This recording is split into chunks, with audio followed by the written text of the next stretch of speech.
major tsunami has struck northeastern Japan, sending a 4-meter wall of water inland, which is currently causing widespread devastation. Now, the tsunami that is currently underway in the northeast of the country was caused by an 8.9 magnitude earthquake, and that struck 130 kilometers off the Pacific coast. Well, aftershocks have been felt within the last few minutes, and so far 23 people are confirmed dead, but that number has been rising and is expected to rise. Now, there are also reports that the first wave has reached Russia's Kuril Islands to the north, reportedly around a meter high. The waves of around a meter high. But as you can see in the pictures, you have massive walls of waves just eating up everything in its path. Now, the devastation, there are about 200 people who have reportedly been washed away. Several others missing on Japan's Sendai Island. Now, that is the part of the country that's closest to the epicenter.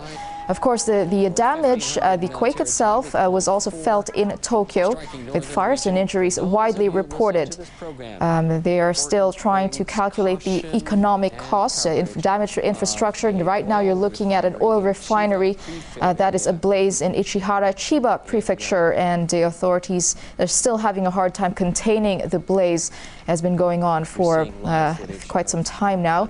Now, the Narita International Airport is also reportedly shut down. Now, just to remind you, an 8.9 earthquake hit the northeastern part of the country.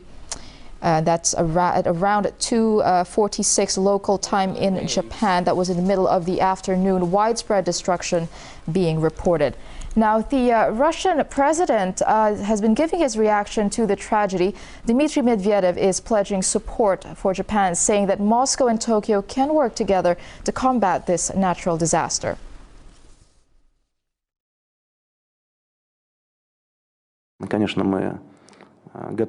Of course, we're ready to help our neighbors in overcoming the effects of this severe earthquake. A state of emergency has also been declared on our soil, on the Kuril Islands in the Sakhalin region, where all necessary measures must also be taken to prevent damage and loss of life. The tsunami has already reached our shores, and we must all be consolidated at this time. I'm now ordering the emergencies minister to present a plan of assistance to Japan. Well, the Prime Minister of Japan has also given a statement earlier to calm the citizens as the devastation continues to unfold. He did say that there has been no damage to nuclear power plants, although there are about 14 industrial complexes that have been affected by the earthquake. Now, as of the moment, we have the government confirming 18 deaths, and this number is expected to rise. You're looking at pictures. Okay, earlier it was the wall of water eating up anything in its path. Now it's an oil refinery ablaze. This is just east of Tokyo. All of this destruction has been caused by an 8.9 magnitude earthquake, and it struck about 130 kilometers off of Japan's Pacific coast. Dramatic pictures there in the coast where the earthquake had struck. There has been a tsunami warning for all territories on the Pacific Rim, reaching all the way to Hawaii, even as far as Colombia and Peru, according to the Pacific Tsunami Warning Center. Well, the wave has also reached Russia's Kuril Islands to the north, reportedly around a meter high.